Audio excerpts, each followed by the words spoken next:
ಅವ್ರ dedication and ಅವ್ರ discipline ಮತ್ತು ಪೇರೆಂಟ್ಸ್ ಒಂದು ಸಪೋರ್ಟ್ ಎಂಕರೇಜ್ಮೆಂಟಿಂದ ಈ ನನ್ನ ಒಂದು ಕ್ಲಾಪ್ ನಮ್ಮ ಪೋಷಕರಿಗೆ ಹೀಗೆ ನಿಮ್ಮ ಎಂಕರೇಜ್ಮೆಂಟ್ ಮಕ್ಕಳಿಗೆ ಸದಾ ಹೀಗೆ ಇರಲಿ. ಈಗ ನಮ್ಮ ಮುಂದಿನ ಕಾರ್ಯಕ್ರಮ ವಿನಾಯಕ ಕೌತುಕಂ ಮಾಡ್ತಿರೋದು ಕಾವ್ಯ, ಸೋನಲ್, ದೇಶಾನಿ, ದಿಶಾ, ರಕ್ಷಾ.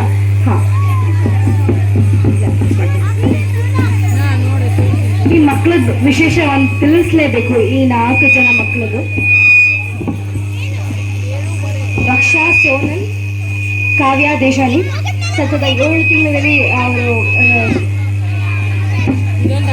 ಅವರ ನೃತ್ಯ ಶುರು ಮಾಡ್ತಾರೆ.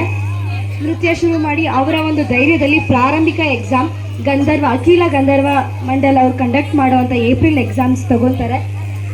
ಅವರ ಒಂದು ಡೆಡಿಕೇಶನ್ ಯಾವ ಮಟ್ಟಿಗಿತ್ತು ಅಂತಂದರೆ, ಒಂದು 3-4 ತಿಂಗಳಲ್ಲಿ ಸತತವಾಗಿ ಅಭ್ಯಾಸ ಮಾಡಿ ಇವತ್ತು ಅವರು ಡಿಸ್ಟಿಂಕ್ಷನಲ್ಲಿ ಸೆಕ್ಯೂರ್ಡ್ ಮಾಡಿದ್ದಾರೆ. ಅದು ಜಸ್ಟ್ 3 to 4 ಮಂತ್ಸಲ್ಲಿ ಅವರು ಆ ಧೈರ್ಯ ಮಾಡಿ, ಇಲ್ಲ ಮ್ಯಾಮ್ ನಾನು ಎಕ್ಸಾಮ್ ಮಾಡ್ತೀನಿ, ತುಂಬ ಲೇಟ್ ಆಗಿಬಿಟ್ಟಿದೆ ನಮ್ಮ ಜರ್ನಿ, ದಯವಿಟ್ಟು ನಮ್ಗೆ ಇನ್ನೂ ತಡ ಮಾಡಬೇಡಿ, ನಾವು ಎಕ್ಸಾಮ್ ಕಟ್ತೀವಿ ಅಂತ. ಅದು ನಾನು ಜಸ್ಟ್ 2 ಮಂತ್ಸ್ ಆಗಿತ್ತು ನಾವು ಕ್ಲಾಸಸ್ ಸ್ಟಾರ್ಟ್ ಮಾಡಿ. ಪೇರೆಂಟ್ಸ್, ಸ್ಟೂಡೆಂಟ್ಸು ಅವರ ಒಂದು ಆ ಕನ್ಸರ್ನ್ ನೋಡಿದ ತಕ್ಷಣ let me try, okay I will be. ಯಾರಿಗೂ ನಾನು 3 to 4 ಮಂತ್ಸ್ಗೆ ನಾನು ಎಕ್ಸಾಮ್ ಕಟ್ಟಿಸಲ್ಲ, ಅಂಗಶುದ್ಧಿ ಎಲ್ಲ ಮ್ಯಾಟರ್ ಆಗುತ್ತೆ ಅಂದಾಗ, ಇಲ್ಲ ಮ್ಯಾಮ್ ನಾನು ಮಾಡ್ತೀವಿ ಅಂತ ಧೈರ್ಯ ತಗೊಂಡು ನಿಜಕ್ಕೂ ಅವರ ರಿಸಲ್ಟ್ ನೋಡಿದ ತಕ್ಷಣ ನಂಗೆ ಶಾಕ್ ಆಗಿದೆ. ಅಂದರೆ ಕಂಪ್ಲೀಟ್ಲಿ ಅವ್ರ ಡೆಡಿಕೇಶನ್ ಹೇಗಿತ್ತಂದರೆ ಡಿಸ್ಟಿಂಕ್ಷನ್ ಬಂದಿದ್ದರಿಂದ.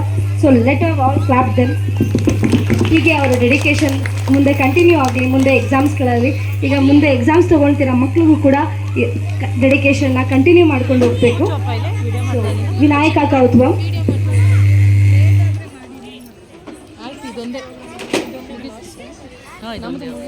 ವಿನಾಯಕ ಕೌತುಕಂ ರಾಗ ನಾಟ ತಾಳ ಆದಿತಾಳ.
ವಿನಯದ ಅರುಳಿಯ ಗಣಪತಿ ಜಯ ಜಯ.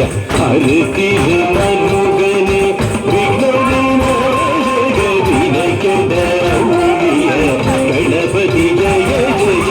ಹರತಿರ ಮನುಗನೆ ವಿಘ್ನ ವಿನಾಶಕ ವಿನಯದ ಅರುಳಿಯ ಗಣಪತಿ ಜಯ ಜಯ. ಹರತಿರ ಮನು